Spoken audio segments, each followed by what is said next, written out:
de esta mañana, ministros de nuestro Dios serán llamados.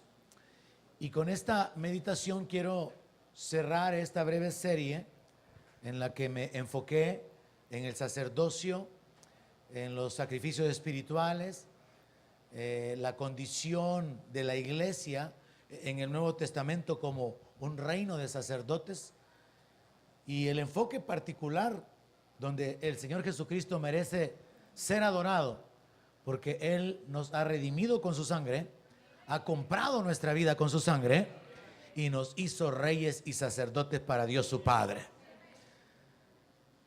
Quiero cerrar con esta predicación o enseñanza de la palabra, esta pequeña serie, porque en el Antiguo Testamento encontramos un fundamento muy fuerte para probar o para mostrar que en realidad Dios tenía el plan de poder desarrollar a los seres humanos hasta el punto de colocarlos en esa posición de ser llamados ministros de Dios. Ya he cubierto en las sesiones anteriores, por ejemplo, que el sacerdocio fue una necesidad por causa del pecado. Porque cuando no había pecado, Adán se acercaba con libertad a Dios. Pero fue por causa del pecado que Dios levantó sacerdotes y hubo necesidad de ofrendas y de sacrificios para poder cubrir el pecado y que el ser humano se pudiera acercar al Señor Jesucristo, acercar a su Dios. Pero luego el Señor Jesucristo, en realidad, que era el verdadero sumo sacerdote representado en la figura de Melquisedec y el verdadero sacrificio perfecto representado en el cordero que una vez al año el sumo sacerdote tenía que sacrificar, se manifiesta y entonces hay un cambio de ley y hemos cubierto eso ya. ¿Cómo es que a Jesús le pertenece el sumo sacerdocio según el orden de Melquisedec?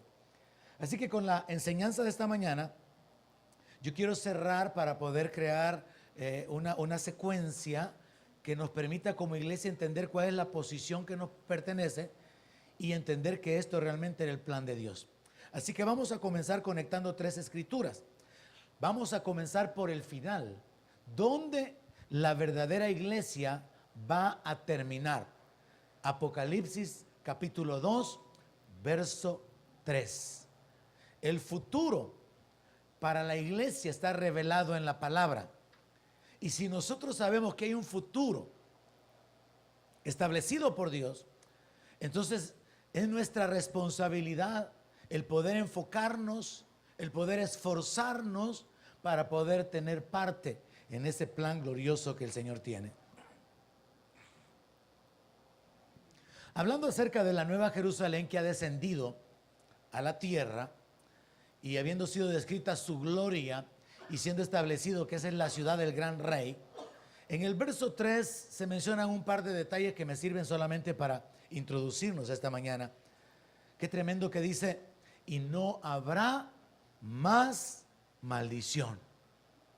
Y el trono de Dios y del Cordero estará en ella. Y sus siervos le servirán y verán su rostro y su nombre estará en sus frentes.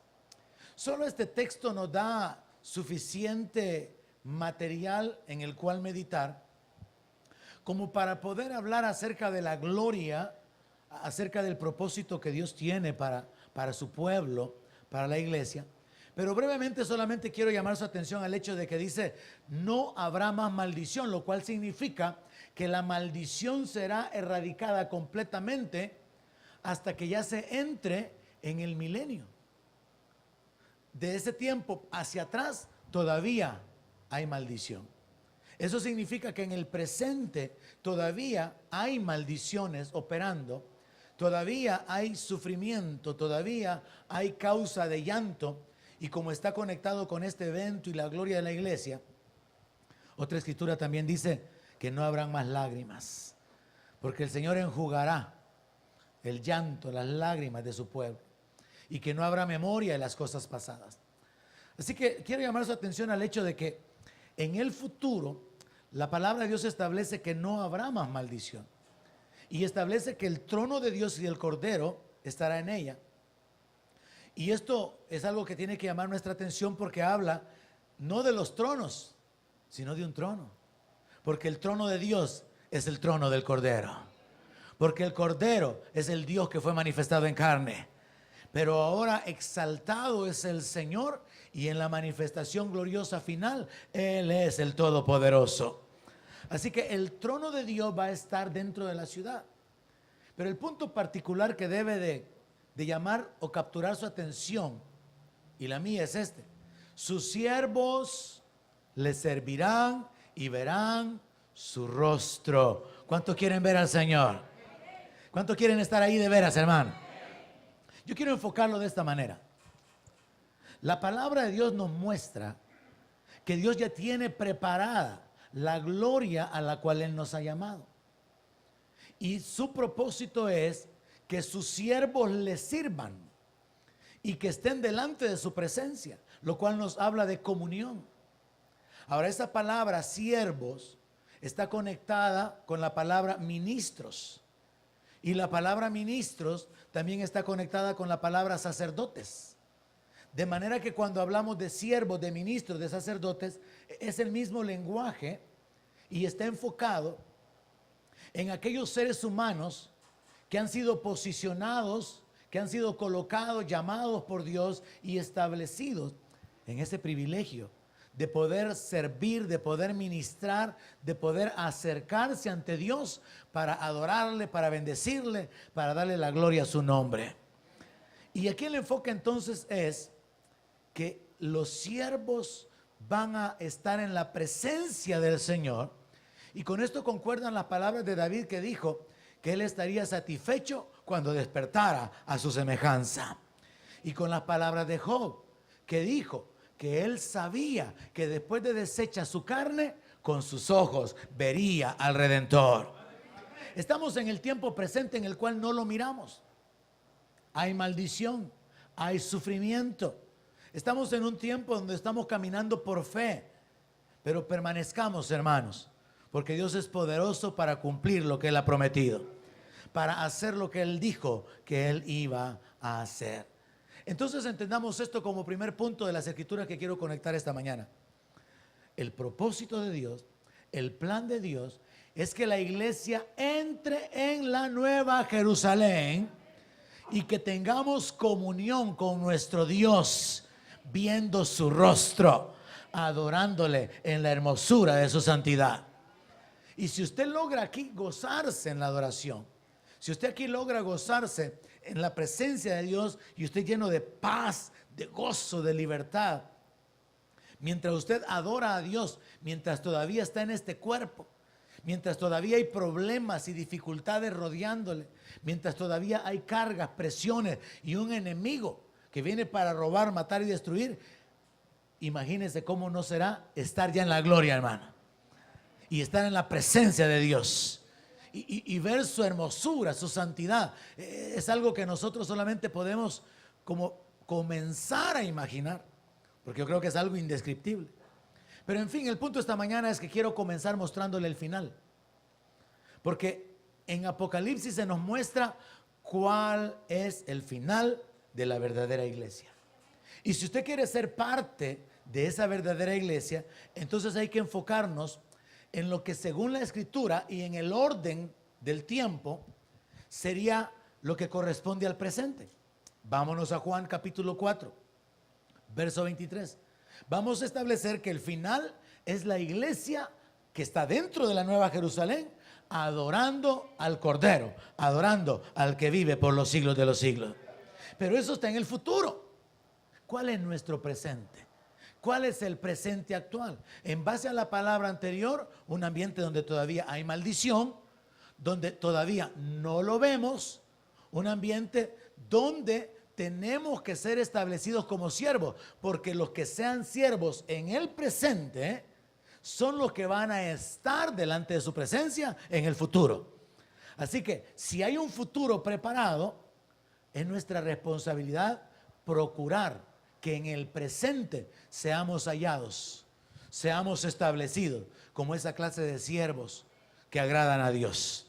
Y entonces démosle una aplicación a lo que el Señor Jesucristo habló. Juan capítulo 4, verso 23. Mas la hora viene, o el tiempo viene, y ya es, o ahora es, cuando los adoradores verdaderos, los adoradores reales, van a adorar al Padre en espíritu y en verdad. Porque también el Padre está buscando tales adoradores para que le adoren. Yo quisiera que esta mañana este texto pueda tomar una relevancia, una importancia para usted y para mí, porque Jesucristo está como estableciendo que estamos viviendo en un tiempo y Él abrió ese espacio de tiempo y todavía después de un poco menos de 2000 años, todavía sigue siendo ese mismo tiempo en el cual los verdaderos adoradores van a ser encontrados por el Padre para ser incluidos en la adoración dentro de la ciudad celestial, en la presencia de Dios. Entonces, este es el tiempo de contratar adoradores. Voy a decirlo de esta manera. Los que van a estar adorando en el futuro, ¿hay alguien aquí esta mañana? Tienen que ser contratados ahora en el presente. Si usted no es un adorador en el futuro, ¿cómo piensa que va a serlo en el futuro? Si usted no es un adorador en el presente, ¿cómo va a serlo en el futuro? Es ahora, es este tiempo, el tiempo de la iglesia. Es el tiempo en el que el Padre anda buscando adoradores. Y una de nuestras oraciones debería de ser cuando nos reunimos: Señor, si andas buscando adoradores, aquí estoy yo. Pero no como alguien que de una manera superficial, de una manera no sincera, de una manera irreverente, acostumbra a ir a la iglesia para cantar 2 que 3 cantos. No, eso no es un adorador en verdad. Eso no es un adorador en espíritu. Un adorador en espíritu y en verdad es alguien que ha sido transformado por la presencia de Dios en su vida, que entiende la obra que Dios ha hecho en su vida y como reacción se convierte en una persona agradecida. Como se convierte en una persona que en su temor a Dios y en su amor a Dios responde a todos los beneficios, a todas las bondades, a la gracia, el poder y el favor de Dios manifestado sobre su vida. Se convierte en alguien que voluntariamente le adora, reconociendo su santidad, su gloria, su poder. Entonces, si conectamos el futuro que Dios tiene para la iglesia dentro de la Nueva Jerusalén, en la presencia misma de Dios, con el presente, que es el tiempo en el que el Padre anda buscando adoradores, entonces la responsabilidad recae sobre nosotros en convertirnos en esa clase de adoradores. Así que el reto es personal. El reto es para cada uno de nosotros, en poder ir siendo cambiados, en poder ir desarrollándonos. El apóstol Pedro, en una de las citas que ya hemos ocupado en esta serie, 1 de Pedro capítulo 2, versos 5 al 9, él menciona que nosotros como piedras vivas tenemos que ser edificados como casa espiritual, habitación de Dios y sacerdocio santo. Entonces nos habla de crecimiento, nos habla de desarrollo. Hermanos, estamos en ese tiempo de crecimiento y de desarrollo personal. Su propósito al congregarse tiene que ser crecer. No crecer en el conocimiento en la mente, sino crecer en el desarrollo personal. Crecer en el desarrollo espiritual. De manera que en su vida haya cada vez un mayor sometimiento, una mayor entrega, para que como dijo Juan el Bautista, Él crezca y nosotros menguemos. Pero también tiene que haber un desarrollo en el ejercicio del sacerdocio. Cuando uno recién se convierte, no tiene así como que la gran experiencia, la gran libertad, la capacidad de orar, de alabar a Dios largamente. Pero a medida que caminamos, tendríamos que entrar en una adoración más profunda. Y eso usted lo puede examinar personalmente. ¿Cómo es su adoración? ¿Qué clase de adoración? ¿Qué nivel de adoración es usted capaz de presentar o de ofrecer delante de Dios? Porque el apóstol Pedro lo que escribió a continuación después de decir que seamos edificados como casa espiritual y sacerdocio santo, es para ofrecer sacrificios espirituales aceptables. La iglesia, todo verdadero creyente, tiene que enfocarse en que lo que le ofrece a Dios sea agradable delante de su presencia, que realmente Él sea honrado. Nadab y Abiú no honraron a Dios con el incienso que quemaron. Ananías y Zafira no agradaron a Dios con todo el dinero que trajeron. Entonces podemos establecer en base a la palabra que Dios no se agrada de todo lo que se le ofrece. El creyente tiene que crecer, y este es el tiempo en el cual nosotros estamos siendo con la palabra perfeccionados, edificados, como dice Efesios 4, para poder establecernos como casa de Dios y para poder afirmarnos como un sacerdocio santo, de manera que nuestra posición en el futuro esté asegurada. En otras palabras, hermanos, todo creyente alrededor del mundo debería de entender esta verdad. Estamos en el tiempo en el que los verdaderos adoradores tienen que desarrollarse y ser establecidos para asegurar su posición futura de estar en la presencia de Dios. Para ponerlo así bien simple, el asunto no es estar escondidos aquí en la iglesia. El asunto es crecer en el conocimiento de la voluntad de Dios. El asunto es ser transformados, ser cambiados por la palabra, ser lavados por la palabra, ser cambiados por la operación del Espíritu Santo en nuestra vida. Porque el apóstol Pablo también dice eso, que somos cambiados en su misma imagen por el Espíritu Santo. Yo creo definitivamente que todos los que estamos aquí no somos los que éramos antes sin Cristo. ¿Alguien dice amén? Yo creo que Dios nos ha cambiado, pero Dios todavía está obrando en nuestra vida.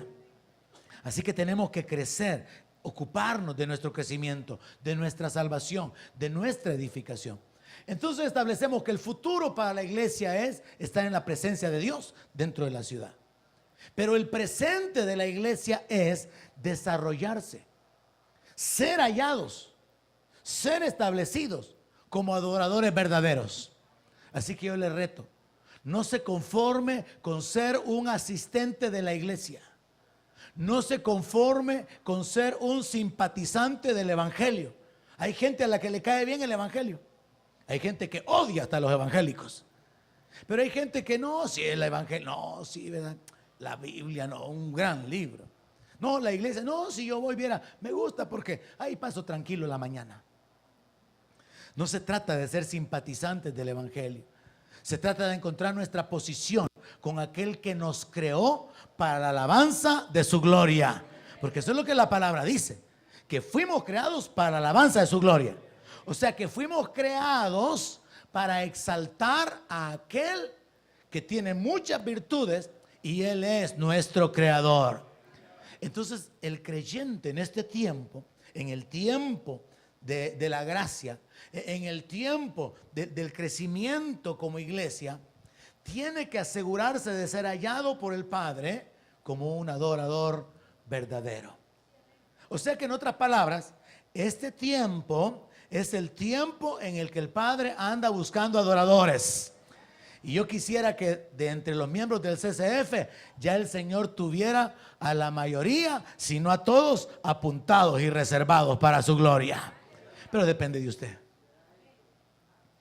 El Padre anda buscando adoradores. Ayúdeme a predicar, dígale eso que está cerca de usted. El Padre anda buscando adoradores. Dígaselo, por favor.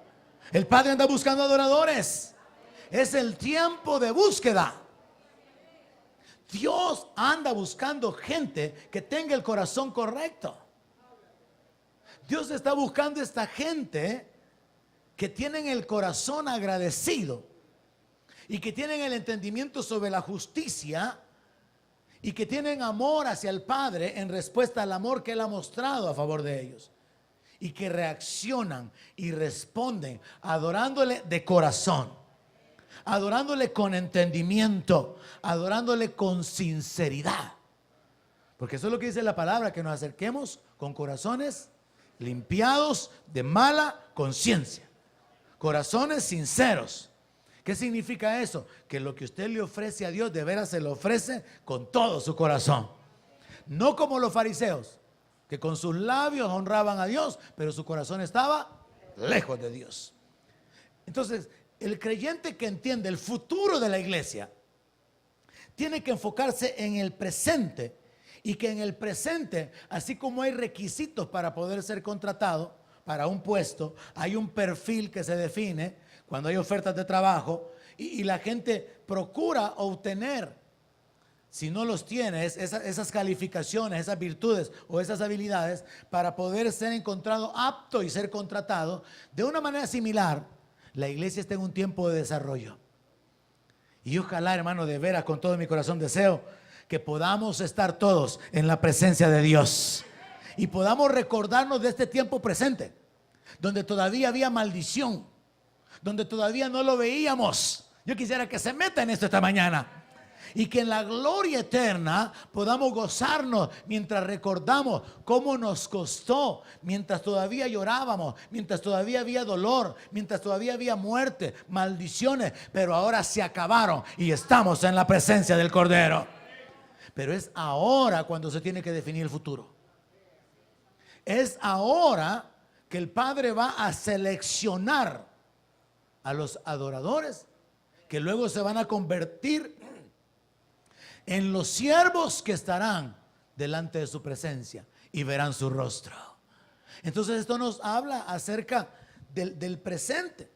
Una iglesia que en medio de dificultades, una iglesia que en la tierra, sin ver a Dios, persevera, se establece, se afirma y se coloca en la posición en la cual el Padre lo selecciona para poder tomarlo en cuenta como parte del grupo de aquellos que van a tener el privilegio de entrar en la gloria eterna. Entonces hemos hablado del futuro, la iglesia en la ciudad, adorando en la presencia de Dios. Hemos hablado del presente, los congregantes, la gente que acostumbra ir a la iglesia, convirtiéndose en adoradores verdaderos, creciendo, desarrollando su propia vida, desarrollando su comunión personal. Pero todavía nos hace falta ir un poco más atrás para probarle algo. Ese fue el plan de Dios, y por eso fue profetizado. Vámonos a Isaías 61, verso 6. Y entendamos entonces que el futuro nuestro depende de la posición que adoptemos en el presente, y que el presente nuestro está conectado con algo que Dios ya había decidido hacer en el pasado. En Isaías 61:6 encontramos el nombre del tema para el mensaje. Dice la palabra: y ustedes van a ser llamados sacerdotes de Jehová, ministros de nuestro Dios van a ser llamados, y van a comer las riquezas de las naciones, y con su gloria van a ser sublimes. Entonces tenemos el futuro ya revelado, tenemos el presente en el cual hay una participación y una responsabilidad nuestra, y tenemos el pasado, que fue el plan de Dios. Entonces, hermanos, sobre la base del plan de Dios de establecer ministros suyos, de levantar sacerdotes suyos, es que se va a ejecutar el plan hasta el final de que sus siervos estarán delante de su rostro. Y nosotros, sobre la base profética, tenemos que posicionarnos como ministros de Dios. Tenemos que colocarnos en esa función de sacerdotes, retenerla hasta el final, porque el apóstol Pablo dice que hay que retener nuestra profesión. Hay que mantenernos en la posición en la cual Dios nos ha llamado, hasta el final, hasta la muerte, hasta que el Señor venga. Entonces, esto es lo que va a establecer o garantizar nuestra participación, nuestra entrada en la gloria. Este texto es sumamente interesante porque aquí está hablando de un grupo de personas a los que Dios establecerá como sacerdotes. Dios los va a establecer como ministros suyos. Y no está hablando de los sacerdotes levitas. No está hablando de la descendencia de Aarón. No está hablando de los sacerdotes del Antiguo Testamento, sino que está hablando del nuevo sacerdocio. Está hablando de la iglesia. Está hablando de los adoradores en espíritu y en verdad. Recuerde, y usted puede verificar eso. En la Biblia, la palabra siervo está conectada con adorador. Y la palabra adorador está conectada con sacerdote. El sacerdote ministra, y ministrar es servir. Y servir es adorar. Entonces hay una conexión tremenda en la Biblia, pero que está escondida. Un ministro es un siervo. Un siervo es un sacerdote. Un sacerdote es alguien que tiene la libertad de entrar en la presencia de Dios. Bajo ese enfoque, si yo le pidiera a la iglesia, pónganse de pie los que son parte del ministerio de alabanza, todos tendrían que ponerse de pie. Porque todos nosotros somos ministros de Dios. No son solo los que se suben a la tarima los que son ministros de Dios. Todos nosotros somos ministros de Dios. Si es que hemos entendido la posición, si es que la estamos ejerciendo. O sea, a menos que usted sea indiferente y usted esté en otra cosa mientras estamos en la palabra, mientras estamos en la alabanza y la adoración, usted no está fungiendo como sacerdote. Pero esa es la posición que Dios nos ha dado, pero es nuestra responsabilidad de ejercerla. Y esa es una realidad presente sobre la base profética de Isaías. Pero yo quiero probarle quiénes son esos sacerdotes. Porque no son los levitas, no son los judíos, no son los descendientes de Aarón. Si nosotros examinamos el capítulo 61 de Isaías, tendríamos que comenzar en el verso 1, donde la palabra de Dios dice algo que fue lo que el Señor Jesucristo utilizó para revelarse a su pueblo. Isaías 61, verso 1. El Espíritu de Jehová el Señor está sobre mí, porque me ungió Jehová, me ha enviado a predicar buenas nuevas a los abatidos, a vendar a los quebrantados de corazón, a publicar libertad a los cautivos y a los presos apertura de la cárcel, a proclamar el año de la buena voluntad de Jehová y el día de venganza del Dios nuestro, a consolar a todos los enlutados, a ordenar que a los afligidos de Sión se les dé gloria en lugar de ceniza, óleo de gozo en lugar de luto, manto de alegría en lugar del espíritu angustiado. Y serán llamados árboles de justicia, plantío de Jehová para gloria suya. Jesús toma esta escritura y la lee delante de los maestros, de los rabinos, allá en la sinagoga. Y después de haber leído esta porción de la palabra, le dijo: hoy se ha cumplido delante de ustedes esta escritura. Lo que estaba profetizado por Isaías era que el siervo de Dios se habría de manifestar con la unción de Dios para cambiar la vida de las personas. Y entonces hay una lista de personas que representan a los seres humanos viviendo todavía sin poder ver el rostro de Dios, en un ambiente de maldición, donde todavía hay llanto, donde todavía hay tristeza. Y entonces tenemos una lista de personas que nos representan a nosotros y que está hablando acerca de los gentiles. No está hablando acerca de los judíos. Está hablando acerca de la simiente de Abraham, haciendo accesible la bendición a todas las naciones de la tierra. Porque es por la unción del Espíritu Santo sobre Jesús que hay salvación, que hay sanidad, hay libertad, hay prosperidad, hay gozo, hay paz. Entonces Jesús viene para poder traer restauración.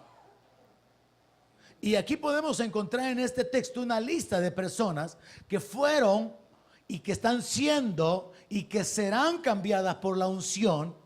Y a estas personas cambiadas por la unción, el profeta bajo la inspiración declara, van a ser llamados árboles de justicia. Y esas mismas personas cambiadas y transformadas son las que más adelante reciben la declaración, van a ser llamados sacerdotes del Dios Altísimo. Ministros de Dios van a ser llamados. ¿Quiénes son esas personas?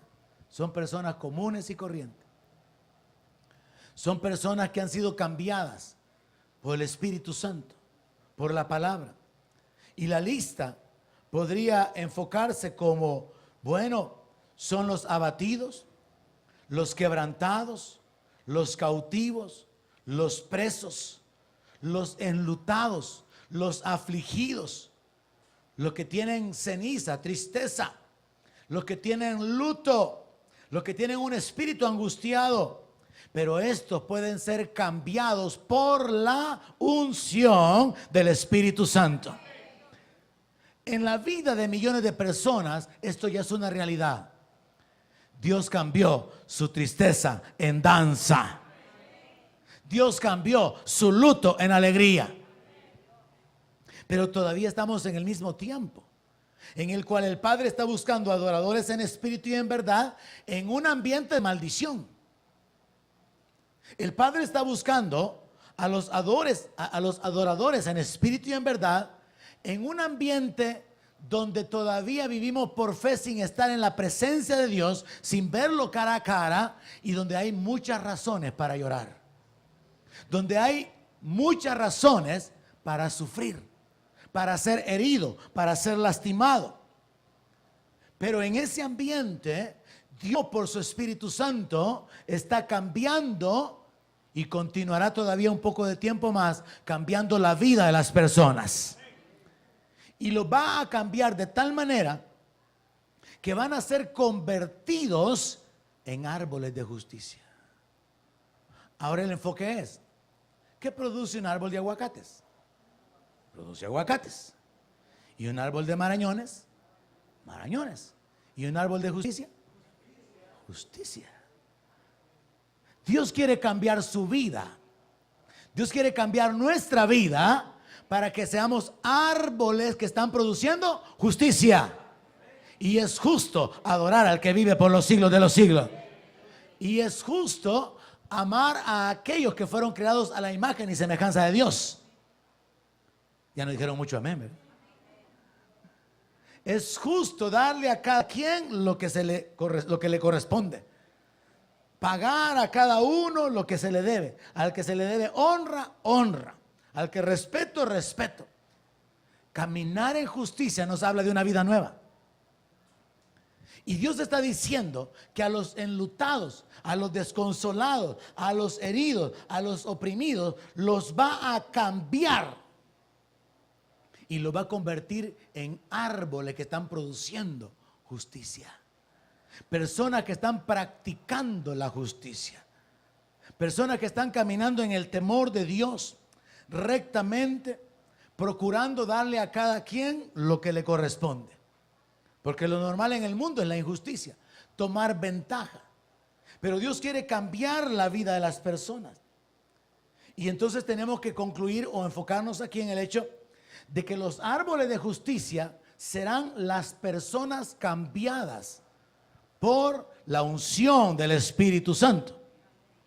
Y que quien obra ese cambio es el Señor Jesucristo. Porque la unción estaba sobre él.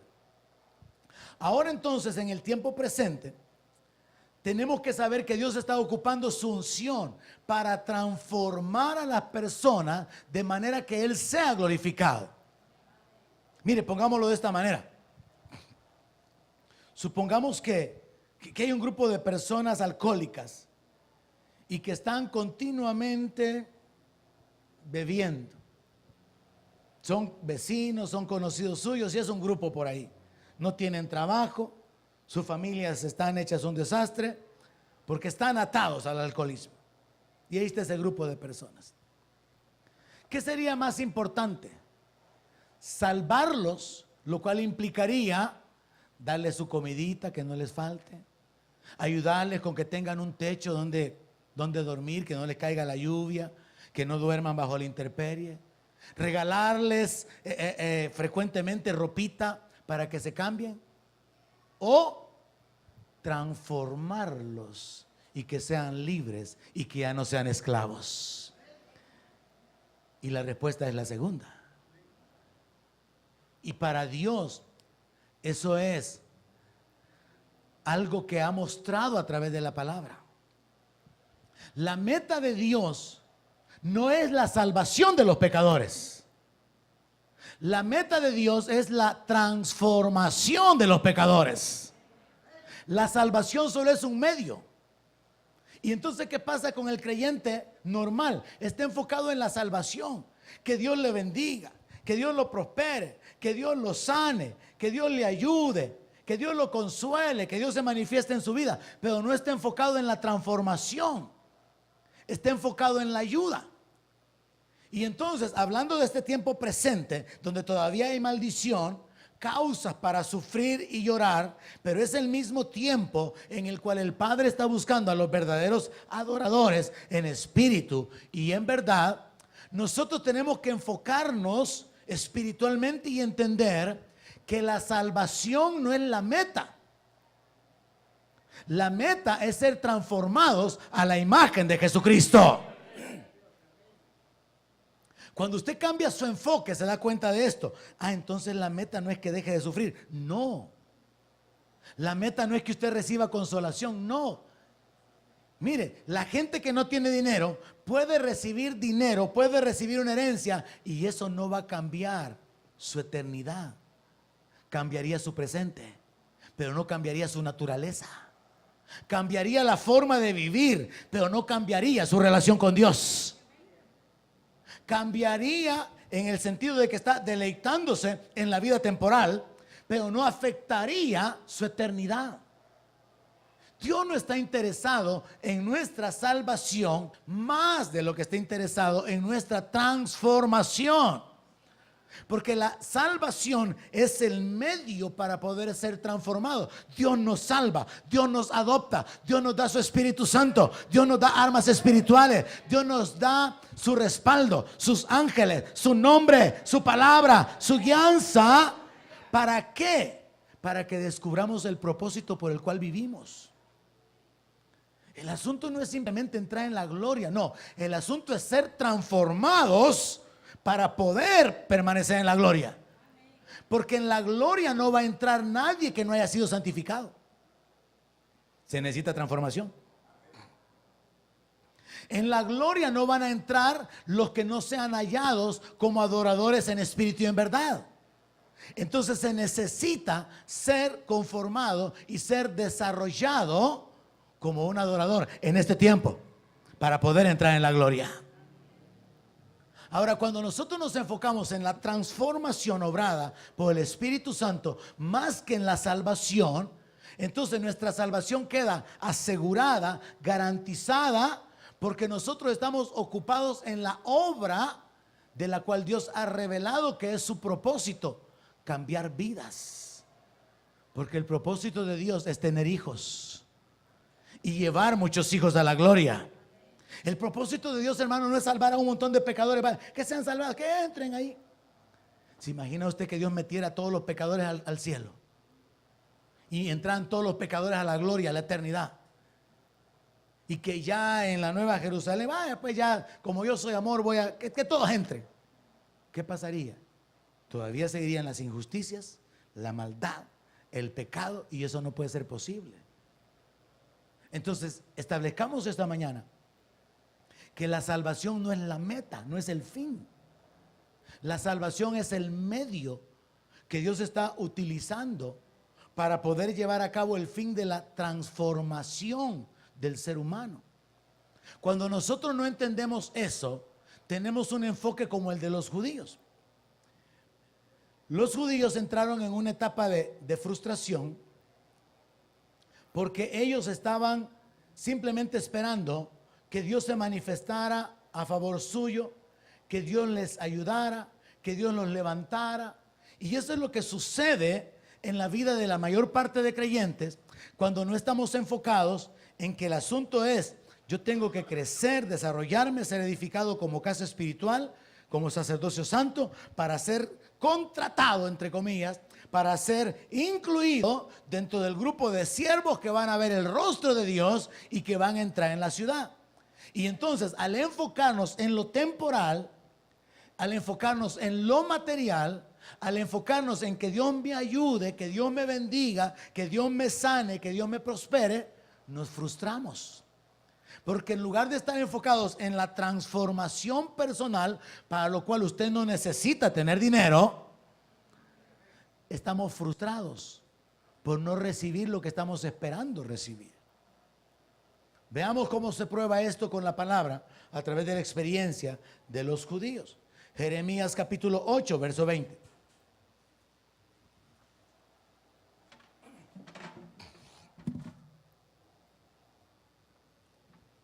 Jeremías capítulo 8, verso 20. Ya me parece escuchar a muchos creyentes hablar de una manera similar.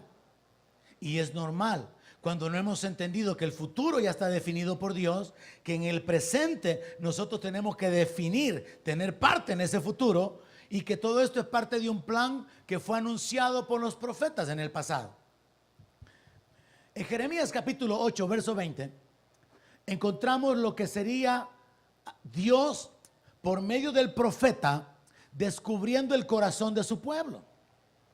Y su pueblo está pensando de esta manera: ya pasó la siega, la cosecha, ya se terminó el verano y nosotros no hemos sido salvos. El enfoque era la salvación. El enfoque no era caminar en el temor de Dios. El enfoque no era darle la gloria a Dios como una nación santa que mostrara a los pueblos y a las naciones alrededor que ellos servían al Dios vivo y verdadero y que tenían leyes incomparables a las de cualquier otra nación. No, su enfoque era la salvación. Cuando el creyente está enfocado en sus problemas, sus necesidades, sus dificultades, problemas económicos, problemas familiares, problemas sociales, el peligro, falta de oportunidades. Cuando el creyente está enfocado en lo terrenal, se desenfoca del plan de Dios de encontrar adoradores en un ambiente de maldición, de sufrimiento, donde se requiere fe para poder agradar a Dios. Entonces es bien diferente la posición de un creyente que esté enfocado en su salvación, el milagro, esté enfocado en su sanidad, esté enfocado en el respaldo de Dios, en la manifestación de Dios, que Dios le ayude aquí, que Dios le ayude allá. Es bien diferente el enfoque de aquel que esté esperando que el poder de Dios se manifieste para ayudarlo aquí, del creyente que independientemente de lo que está sucediendo alrededor, es un adorador en espíritu y en verdad, y sabe que su vida está en las manos de Dios y que nadie lo puede arrebatar de ahí. Cuando nosotros nos enfocamos correctamente en lo que Dios ya determinó en el futuro, podemos plantarnos en el presente. Y esta mañana yo quiero tratar de hacerle entender la importancia de que usted no se enfoque tanto en el milagro, en la provisión económica, en los problemas naturales. Enfóquese en su transformación. Porque los problemas no van a durar para siempre, pero su transformación va a ser para siempre y tiene parte en la eternidad. En otras palabras, Jesús lo dijo: ¿y de qué le sirve al hombre que gane todo el mundo y pierde su alma? Mire, hay gente que podría estar arruinada, enfermo, quebrado, abandonado y todo. Y su posición podría ser cambiada a una posición de abundancia, de salud, de libertad, donde todo está bien. Y hay mucha gente en el mundo que tiene esa condición. Pero ¿para qué están usando su vida? Para destruirla, para vivirla para sus propios placeres. No están buscando, no están aprovechando su paz, su prosperidad, su salud para servir a Dios. Hay un montón de gente sana que no sirve a Dios. Y hay un montón de enfermos. Ay, Señor, si tú me sanaras, yo iría a predicar y evangelizaría y yo sería parte del ministerio de evangelización. Hay mucha gente que si tú me dieras un carrito, Señor, yo llevara a los hermanos. Y hay un montón que tienen carro y no llevan a los hermanos. Porque tenemos un enfoque egoísta. Tenemos un enfoque en nuestro bienestar, en el deleite. No estamos enfocados en el plan de Dios. El Padre está buscando adoradores en espíritu y en verdad. Mire, Jesús dijo, hablando en el ambiente de iglesia, a los pobres siempre los van a tener, dijo. Porque hay varias razones para estar pobre. Pero Jesús nunca dijo, de los pobres yo me encargo. Y yo les prometo que no va a haber ningún pobre. No, Jesús así bien tranquilamente dijo, miren, a los pobres siempre los van a tener. Porque eliminar la pobreza no es lo más importante para Dios. Era eliminar el pecado. Para Dios lo más importante no es que la gente tenga dinero, sino que tenga su presencia. Para Dios lo más importante no es que usted sea aplaudido, amado y que reciba gloria de los hombres, sino que sea aceptable delante de Él. Y eso es posible por el sacrificio de Jesucristo. Entonces Dios siempre estuvo enfocado en la transformación. Ahora, la salvación va de por medio para poder obtener esa transformación y esa posición de ministros. El tema de esta mañana es: serán llamados sacerdotes de nuestro Dios. Ministros de Dios serán llamados. Pero ¿quiénes?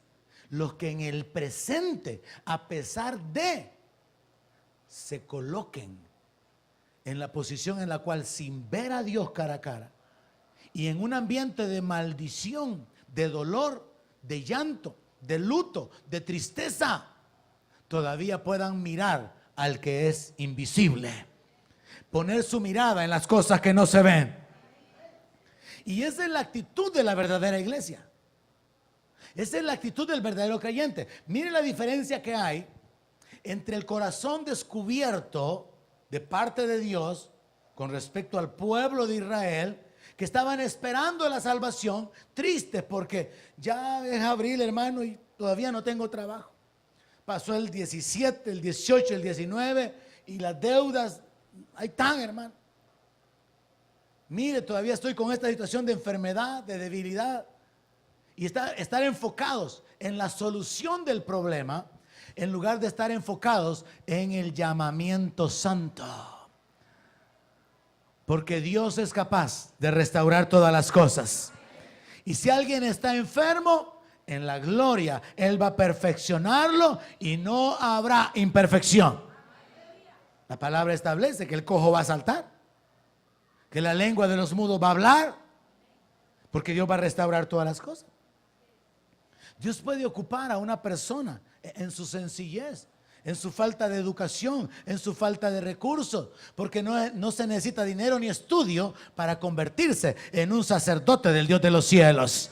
Se necesita un corazón correcto, se necesita un corazón cambiado, un corazón agradecido, un corazón que haya experimentado el perdón, un corazón que haya entendido el plan de Dios.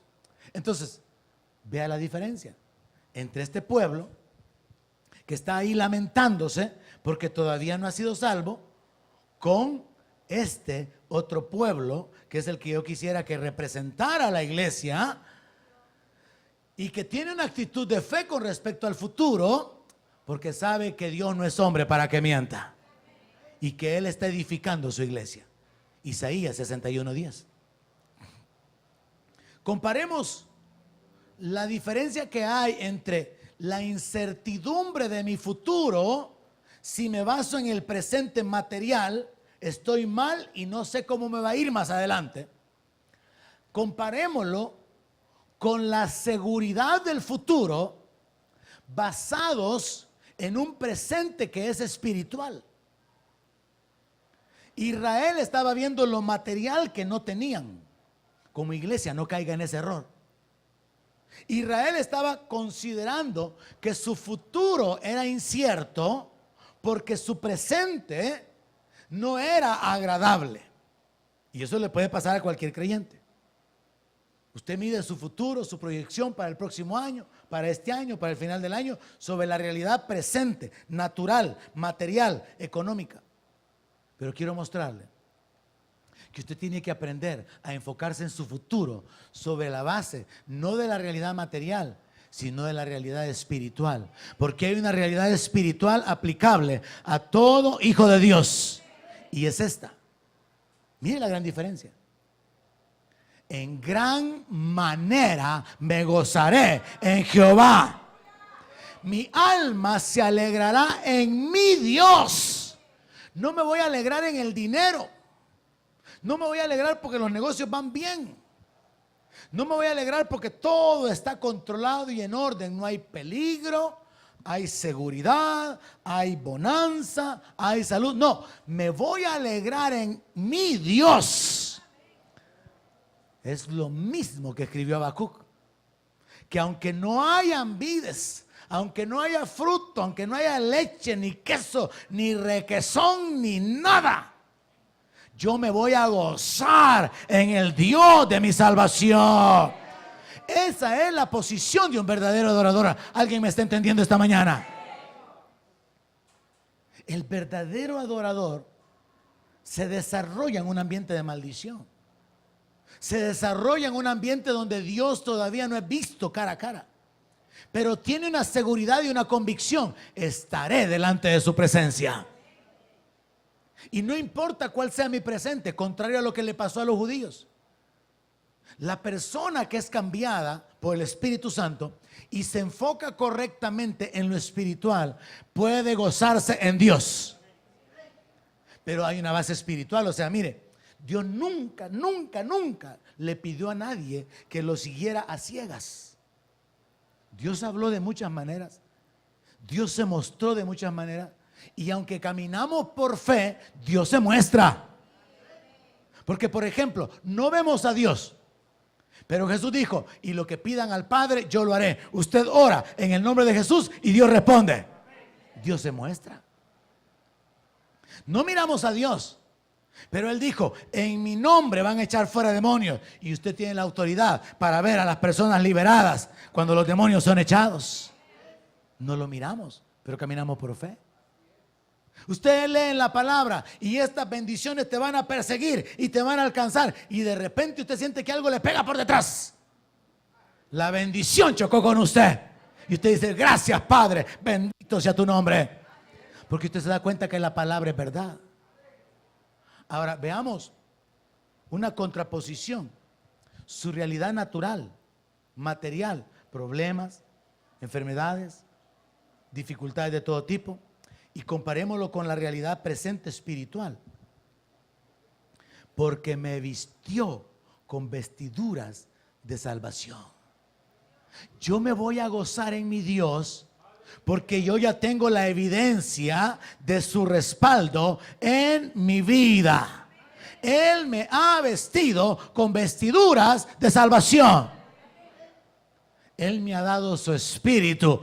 Él es mi Padre. Yo soy su hijo y mi Padre me ama. Esa canción debería andar en su cabeza, hermano, sonando. Usted es un hijo de Dios. Se ha nacido de nuevo. Y su Padre le ama. Entonces, es bien diferente la actitud de los judíos. Ya pasó la siega, ya pasó el verano y no hemos sido salvos. A ver cómo nos va el otro año. Hoy no nos dieron el negocio aquel. Y yo creo que hasta aquí llegó, ya perdimos, ya topamos.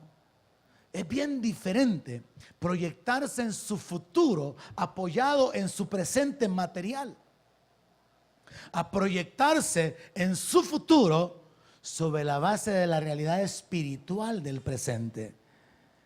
Y el presente es ese, que Dios ya nos vistió con vestiduras de salvación y nos ha rodeado con un manto de justicia. ¿Cuál es ese manto de justicia? El perdón a través de la sangre de Jesús derramada. Justificados pues por la fe, tenemos paz para con Dios.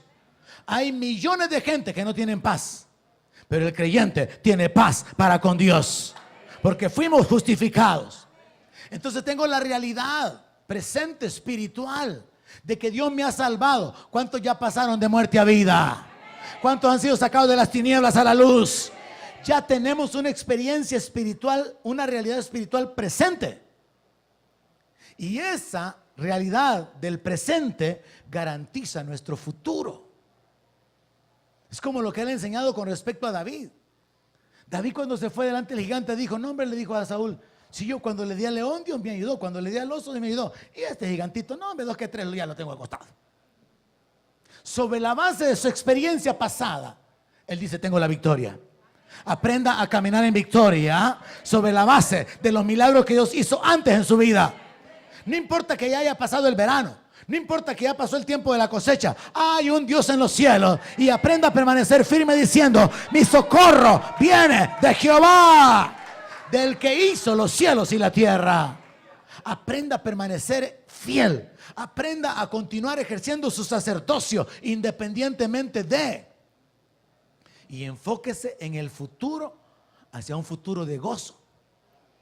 Porque si le presta atención al texto es, en gran manera me gozaré. Futuro. Mi alma se alegrará en mi Dios. Es un futuro de gozo. Es un futuro de alegría. Sobre la base de un presente donde hay un respaldo. Entonces podemos ver aquí que el verdadero creyente tiene la esperanza de que se va a gozar, de que se va a alegrar, porque él está consciente de una realidad presente. Dios ya lo vistió de salvación. Dios ya le dio un manto de justicia. Y todavía más, como a novio me atavió, dice. Y como a novia adornada con sus joyas. En el contexto judío, en la cultura judía, era costumbre que si el novio no tenía recursos, podía prestar cosas.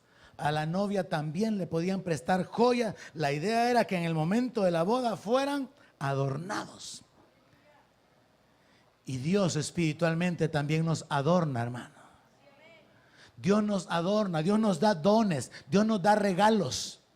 Mire, cuando yo pienso en esto, Dios a los seres humanos pecadores que Él levantó como sus hijos, les da palabra de ciencia, palabra de sabiduría, don de hacer milagros, discernimiento de espíritu. Dios le ha dado dones a la iglesia. Dios ha adornado con poder y con gloria a los verdaderos creyentes. Entonces Isaías revela algo. Revela que la actitud del creyente es una actitud de confianza y de esperanza, de gozarse en el futuro, porque en su presente ya está experimentando el respaldo de Dios. ¿Cuántos experimentaron de verdad el respaldo de Dios esta semana? Yo vi respuestas a oraciones esta semana y le doy gloria a Dios porque Él es bueno. Tenemos evidencias de la realidad del cuidado de Dios en nuestra vida, de su gracia, de su poder, de su amor. Y sobre esa base, hermano, aunque haya necesidad, problemas, peligro, todavía podemos enfocarnos en el futuro, en un futuro de gozo. En otras palabras, lo que está diciendo aquí el profeta es, yo me voy a alegrar en mi Dios, porque Él hará maravillas y Él terminará con las injusticias y el llanto que hay en este momento. La proclamación que se hace en el libro de Isaías, si usted ya conectó los textos, en realidad es una secuencia. Porque comienza hablando acerca del Espíritu sobre el Señor Jesucristo. Continúa hablando acerca de personas cambiadas, transformadas por la unción. Pero luego continúa hablando acerca de la posición del creyente enfocado en el futuro. Entonces, como iglesia, en pocas palabras, somos llamados, hermano, a vivir nuestro presente lleno de dificultades, de adversidades y de injusticias, enfocados en el plan eterno de Dios de que en la eternidad, cuando la nueva Jerusalén descienda, Dios quiere meter a sus siervos para que le adoren, para que le ministren, para que tengan comunión con Él, para que disfruten de su presencia, de su gloria, de la vida abundante. Pero solamente los que logren vencer, como dice el Señor Jesucristo en todas las cartas, solo los que logren vencer van a poder entrar. Muchos van a ser vencidos, derrotados, van a retroceder. Especialmente aquellos que al no ser instruidos o al no conocer el plan de Dios o no comprender la palabra, se van a enfocar en lo natural, se van a enfocar en lo material y van a pensar, van a vivir en duda, en temor, y no van a aprovechar la oportunidad que tienen de desarrollarse aquí y ahora como sacerdote de Dios. En otras palabras, el ambiente en que vivimos, así como le sucedió a Job, que perdió a todos sus hijos, que perdió sus riquezas, su posición, su influencia en la sociedad y hasta su salud, y lo hundió en una condición que podía ser depresiva y hasta de renuncia y de apartarse de aquel Dios en el cual había creído, al cual había sido fiel y había servido. Los creyentes vamos a encontrar diferentes circunstancias que nos podrán hacer desenfocarnos, al igual que los judíos, en que no hemos sido salvos y el tiempo está transcurriendo. En lugar de enfocarnos, yo sé que mi alma se va a alegrar en mi Dios, porque ya me vistió con vestiduras de salvación, ya me rodeó con un manto de justicia, ya me adornó como un novio, ya me adornó como una novia. Si lo que hace falta ahora es que yo permanezca fiel hasta que entre, hasta que escuche las palabras de Él decir: venid, benditos de mi Padre, entren al reino preparado para ustedes. Pero ese reino está preparado para una manada pequeña. No son multitudes en el sentido de la cantidad de seres humanos que hay, porque no de todos es la fe, porque la puerta es estrecha, porque el camino es angosto y es bien fácil desviarse. Pero qué bueno, hermano, saber que Dios está obrando por su Espíritu. Dios está transformando la vida de personas, convirtiéndolos en árboles de justicia. Dios está levantando sacerdotes, Dios está levantando ministros suyos, en los que va a mostrar su gloria, en los que va a mostrar su respaldo, a los que va a llamar y a meterlos en su gloria eterna. Así que si usted en el tiempo presente todavía se descubre a sí mismo, y es muy posible por causa de la condición natural, se descubre a sí mismo todavía siendo parte de aquellos que están abatidos, que están quebrantados, que están oprimidos, que tienen luto, que hay tristeza en su corazón. Las cosas no están bien en el matrimonio, ni económicamente, ni en la salud, ni en nada. Todo está como apenas sobreviviendo. Sepa que Dios está interesado en la transformación de su vida y de su corazón, porque el pueblo de Dios, representado en todos aquellos que siguieron a David en la cueva de Adulam, los endeudados, los amargados de espíritu, los pobres, fueron transformados, fueron cambiados, y de ahí sale una lista de los valientes de David. Sepa esta mañana, Dios está interesado en su transformación. La salvación está ahí de por medio. Pero la transformación es en lo que Dios quiere obrar en su vida. Y la parte que a usted le corresponde es entender, Dios lo ha llamado a ser un ministro suyo. No solo yo soy un ministro en esta iglesia. Todos hemos sido llamados. Porque ministro es servidor. Servidor es sacerdote. Servir es ministrar. Ministrar es adorar. Todo es como una cadena. Todo está conectado. Así que si algún día algún pastor viene aquí y le dice, pónganse de pie los miembros del grupo de alabanza, usted se pone de pie. Porque usted sabe que usted es un sacerdote. Usted es un ministro del Dios de los cielos. Así que donde mi palabra sea su alimento, allí quiero